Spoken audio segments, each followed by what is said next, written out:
আসলে মাদক সেবনে টাকা না পেয়ে ছেলের বিরুদ্ধে মাকে কুপিয়ে হত্যার অভিযোগ উঠেছে। ঘটনার পর থেকে পলাতক রয়েছেন অভিযুক্ত ছেলে আওলাদ হোসেন। এই ঈদে জামা জুতো অ্যাক্সেসরিজের ডিসকাউন্ট।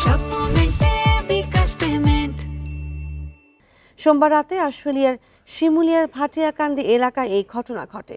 পুলিশ জানায়, আওলাদ হোসেন সন্ধ্যার পর মাদক সেবনে টাকা না পেয়ে মা সুফিয়া বেগমকে কুপিয়ে পালিয়ে যায়। এ সময় স্থানীয়রা আশঙ্কাজনক অবস্থায় তাকে উদ্ধার করে ধামরাই উপজেলা স্বাস্থ্য কমপ্লেক্সে নিয়ে গেলে চিকিৎসক তাকে মৃত বলে ঘোষণা করেন।